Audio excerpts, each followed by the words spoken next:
Hey guys, अस्सलाम वालेकुम, welcome back two sisters vlog. उम्मीद करते हैं कि आप सब ठीक होंगे, घरों में सेफ होंगे और मज़े से लाइफ को एंजॉय कर रहे होंगे। तो आपको वीडियो के टाइटल से ही पता लग गया होगा कि आज का व्लॉग किस हवाले से है। इस व्लॉग में हमारा रबीउल अव्वल के हवाले से आपको बहुत सारी रौनकें देखने को मिलेंगी, तो आपने ज़रूर वीडियो का एंड तक देखना है। और अगर आपको ये वीडियो अच्छी लगे तो लाइक ज़रूर कीजिएगा, और चैनल पर न्यू है तो सब्सक्राइब किए बिना मत जाइएगा। इट्स हम्बल रिक्वेस्ट रही हो। तो चलिए जी, दिखाते हैं हम अपने शहर कराची के रौनकें।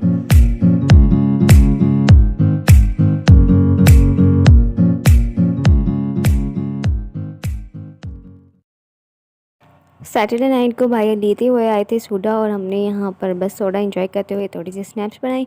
तो और घर में और ज़्यादा लोग नहीं थे क्योंकि गए हुए थे पुप्पो के घर, और इसके अलावा अम्मी अबू भी चले गए थे पुप्पो की तबीयत पूछने के लिए आउट ऑफ सिटी। तो मैं बस अपनी ड्रिंक एंजॉय करते हुए यहाँ पर थोड़ा सा ASMR बनाने की नाकाम कोशिश थी, बट वो नहीं बनी। और बस इसके बाद हम सो गए थे, और सुबह उठने के बाद नाश्ता बनाने की तैयारियां करने स्टार्ट कर दी थी क्योंकि अम्मी थी नहीं, तो बनाना तो खुद ही नहीं था। तो यहाँ पर बस ऑमलेट के लिए मैंने यहाँ चीज़ें कट करके रखी हुई है। इसके अंदर नमक और मिर्च डाल ली है, दूध भी बॉईल हो रहा था, और चाय तो वैसे ही ऑलरेडी पहले बना चुकी थी। अब तो बहुत ज़्यादा गैस का प्रॉब्लम भी होने लग गया है। तो यहाँ पर जब मैं नाश्ता बना रही थी तो गैस भी चली गई थी, और बिल्कुल स्लो स्लो फ्लेम पे ही आ रही थी। पता नहीं क्यों गैस की भी लोड शेडिंग करने लग गए हैं, और वैसे ही बिजली की तो थी ही। तो हर तरीके से बहुत ज़्यादा आवाम को परेशान करके रख दिया है। और किस किस के यहाँ ये गैस का प्रॉब्लम चल रहा है ज़रूर बताइएगा। तो यहाँ पर बस मैं ऑमलेट बना रही हूँ, और पराठे रेडी है, फिर हम नाश्ता करेंगे। तो पहले मेरा इरादा था कि मैं नहीं बनाऊँगी, बट फिर उसके बाद अम्मी थी नहीं तो खुद ही ने बनाना था सारा कुछ। तो बाहर से मिलती भी नहीं हलवा पूड़ी, क्योंकि आज है संडे और फिर है रबीउल अव्वल। तो इसलिए फिर घर में ही सारा कुछ तैयार किया, और फिर नाश्ते की तैयारी की, और नाश्ता करने के बाद फिर घर की सफाइयाँ करनी थी। तो समझ लें अकेले बंदे ने फिर सारा सारा काम जल्दी जल्दी निपटाना होता है, वरना बहनें होती हैं तो एक काम वो इस तरीके से बढ़ जाते हैं। तो यहाँ पर बस नाश्ता रेडी है, और अब हम नाश्ता करेंगे। और ये इतनी जल्दी बन भी गया ना, तो अगर बहनें होती हैं ना तो बिल्कुल भी नहीं बनता है, क्योंकि मैं फिर कहती यार ये आप कर लो, ये आप कर लो। तो होता है ऐसा कि ना काम बढ़ जाते हैं, और थोड़ा सा लेज़ी भी हो जाता है बंदा दूसरों को देखकर। तो यहाँ पर बस जल्दी जल्दी से कोई था नहीं, और सारे काम खुद ने निपटाने थे, तो बस जल्दी जल्दी में ये था कि काम कर लूँ और फिर उसके बाद जो है तैयारी करनी है। तो यहाँ पर मैंने खीर के लिए दूध बॉयल होने के लिए रख दिया था, और इसके बाद यहाँ पर साथ ही में चावल को भी भिगो के रख दिया था। अब मैं इसका पानी डिस्कार्ड करके इसे ग्राइंड कर लूँगी, क्योंकि बहुत ज़्यादा टाइम नहीं है। तो बस यहाँ पर दूध में भी अच्छे से बॉईल आ चुका है, और इसके अलावा चावल भी ग्राइंड हो गए हैं। तो बस हम इसे ऐड कर देंगे दूध के अंदर, और फिर इसे पका लेंगे। क्योंकि अगर ज़्यादा टाइम होता है तो हम चावल ऐसे भी ऐड कर सकते हैं, बट अभी इतना टाइम नहीं है।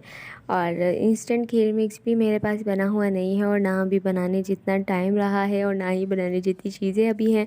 तो जो चीज़ें अवेलेबल थी उन्हीं में मैंने यहाँ पर खीर बना ली है, और बस खीर को अब हम पकने के लिए रख देंगे। तो यहाँ खीर बन रही है, और इसके अलावा इलायची को अब मैं कूट कर डाल दूँगी। तो मैंने थैली में लिया और इसे कूट के रख दिया, क्योंकि इमाम दस्ता भी टूट चुका है। तो बस यहाँ पर अब मैं इसे ऐड कर दूँगी और इसे पकने के लिए छोड़ दूँगी, और ये मीठी मीठी आंच पे यानी कि स्लो स्लो फ्लेम पे पकता रहेगा। और यहाँ सारी सफाई भी डन हो चुकी है, बस खीर तैयार हो रही है। चीनी ऐड करनी है, और उसे मैंने निकाल कर अलग से रख लिया है ताकि हम जल्दी से इसे ऐड कर लेंगे। तो बस यहाँ पर ऑलमोस्ट डन होने वाली है हमारी खीर, और बादाम पिस्ता वगैरह भी मैं इसके अंदर ऐड कर दूँगी। चीनी भी ऐड कर दिया है, अब हम इसे पकने के लिए रख देंगे। तो यहाँ पर चम्मच चला रही हूँ ताकि चीनी अगर डिज़ोल्व हो जाएगी तो हमें पता लग जाएगा। और अभी इसके बाद में इसके अंदर सिर्फ एंड के प्रोसेस रह गए हैं, जो कि है कि बादाम पिस्ते। तो यहाँ खीर भी गाढ़ी होने स्टार्ट हो गई है, तो अब इसके अंदर बादाम पिस्ते ऐड करेंगे। तो हमारे साथ हो गया प्रैंक, यहाँ पर अम्मी लेकर आई हुई थी बादाम पिस्ते के पैकेट्स, और ये हमने रख दिया। तो यहाँ पर चींटियों ने यहाँ पर ये बादाम को इस तरीके से इतनी सफाई से खाया है कि बिल्कुल ऊपर के जो कवर थे वो सलामत थे, और अंदर का बिल्कुल सारा मटेरियल वो खा चुकी थी। तो यहाँ ये इतने सारे पैकेट ख़राब हो गए थे, तो बाहर से मंगाया बट मिले ही नहीं, क्योंकि आपको पता है 12 रबीउल अव्वल के मौके पर सभी छुट्टी करते हैं। तो यहाँ पर बस जो भी थे मैंने अब वही बादाम पिस्तों के अंदर गुजारा कर लिया, और बादाम पिस्ते इसके अंदर ऐड कर दिए। तो खैर अल्लाह कबूल करने वाला है।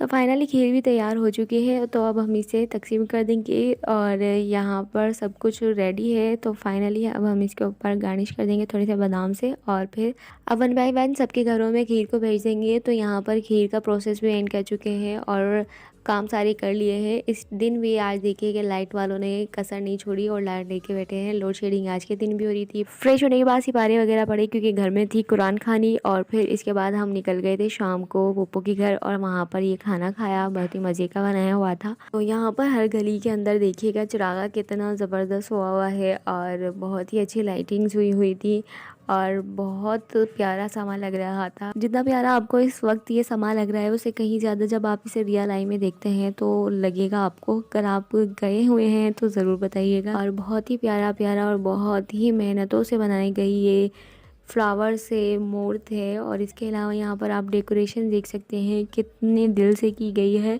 और ईच एंड एवरीथिंग आप देखकर बता सकते हैं कि कितने जोश व खरोश से ईद मिलादुन नबी मनाया गया है। और ये बहुत ही ज़्यादा प्यारे प्यारे व्यूज़ से जो कैप्चर किए हैं। तो थैंक यू हसन, आपने मुझे ये करके दिए। तो ये मुझे मेरे कज़िन ने बना के दी थी वीडियोज़ कि आप ये डालिएगा। तो खैर यहाँ पर उन्होंने मुझे वीडियोस बना के दिए और उन्होंने बहुत ज़्यादा, क्योंकि ज़ाहिर सी बात है बहुत ज़्यादा क्राउड होता है और फिर उसके अंदर वीडियो बनाना बहुत मुश्किल हो जाता है। तो यहाँ पर ये देख सकते हैं कितना प्यारा लग रहा है। और हमारे गली के साइड पे इतना खैर चरागा नहीं था, बट यहाँ पर इतना प्यारा समा था, बहुत ज़्यादा। सच में जब आप इसे रियल आई से देखते हैं तो आप अगर शाह फैसल के रहने वाले हैं तो आपने ज़रूर पहचान लिया होगा अपने एरिए को।